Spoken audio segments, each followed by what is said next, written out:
반갑습니다. 김홍진입니다. 오늘의 영화 예고했던 대로 더 배트맨입니다. 본작의 감독은 맷 리브스라는 감독입니다. 혹성탈출 3부작으로 유명한 감독인데 조용히 강한 블록버스터 흥행 감독이라고 할 수 있겠죠. 맷 리브스의 연출의 특징은 뭐냐?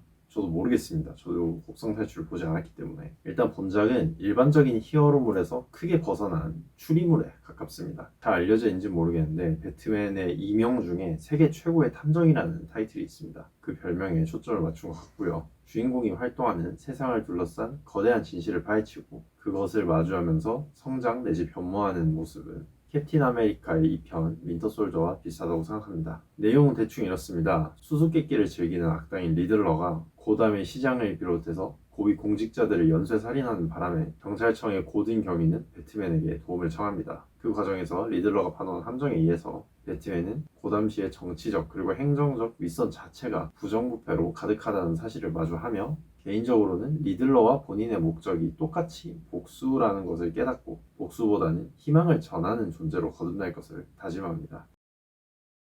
미첼 시장은 마피아인 마로니 일당을 소탕해서 지지를 얻었지만 사실 그 과정에서 다른 마피아인 팔코네의 도움을 받은 인물이었습니다. 현 시점의 리들러는 당시 소탕 작전을 가능하게 했던 밀고자를 날개 달린 쥐라는 명칭으로 부릅니다. 날개 달린 쥐라 하면 본작의 팔코네를 가리키는 새 팔콘 아니면 팔코네의 오른팔인 펭귄일 수도 있겠지만 무엇보다 배트맨을 가리키는 박쥐 역시 여기에 해당합니다. 영화 초반부의 배트맨은 악인들은 내가 그림자에 숨어있는 줄 알겠지만 사실은 내가 그림자 그 자체라는 말로 자신을 소개합니다. 그림자는 원관념과 항상 일체인 개념이죠. 즉 악을 단죄하는 선한 존재가 아니라 고단 본연의 악이 실체화한 화신이자 복수기 또 하나의 악인일 뿐인 배트맨의 정체성을 꿰뚫고 있는 대상입니다. 예를 들어 추격전 끝에 펭귄을 잡아내는 장면에서 펭귄은 위아래가 뒤집힌 차 안에 거꾸로 갇혀있는 모습으로 나오는데 그가 바라보는 배트맨의 모습 역시 위아래가 뒤집혀 있죠. 장면만 떼놓고 봐도 상당히 간지가 나지만 배트맨이 구분하는 선악은 얼마든지 뒤집힐 수 있다는 것을 시사하는 장면입니다. 리들러는 배트맨의 부친인 토마스 웨인이 생전에 지은 죄를 까발려서 배트맨을 혼란스럽게 합니다. 웨인이 악인이라는 데 동조하는 팔코네의 견해는 배경이 되는 고담시 나아가서 모든 인간에게는 악이 내재되어 있다는 것을 시사하고 웨인이 단지 실수를 저지른 선인이라는 알프레드의 견해는 결말부에 드러나게 되는 희망을 암시합니다. 또한 이런 양가적인 장치 자체가 애초에 선악의 구분을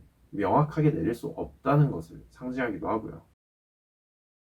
배트맨이 복수의 화신에서 희망의 전령으로 변해가는 모습은 대표적으로 조명을 통해서 드러납니다. 영화 초반에 극단적인 측광으로 실루엣만 보이는 배트맨의 모습은 복수에 완전히 잠식된 상태의 배트맨을 묘사하고요.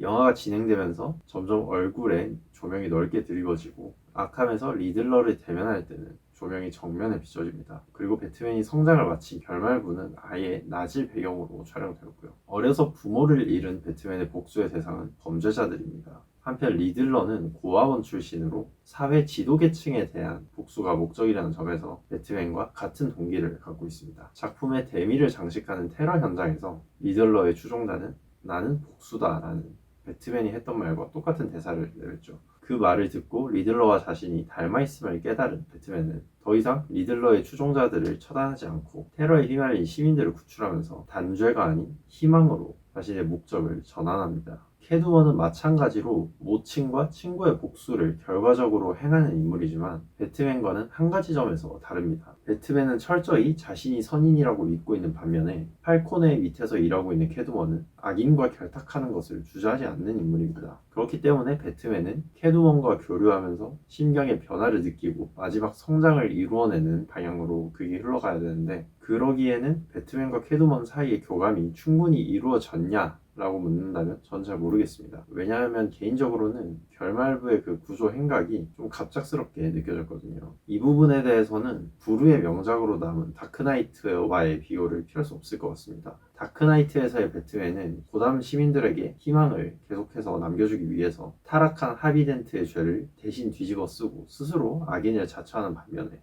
본작의 배트맨은 그냥 대놓고 착한 일을 합니다. 다크 히어로를 기대하고 극장을 찾아왔는데 이렇게 되면 캡틴 아메리카랑 다른 게 뭐냐는 거죠. 이런 결말부는 작중 관철해온 복수라는 목적에는 대비되는 게 맞지만 배트맨이 나중에 자신이 구해주게 되는 무고한 이들의 인명에 개의치 않아 하는 모습이 구체적으로 나온 적도 없어서 조금 뜬금없습니다.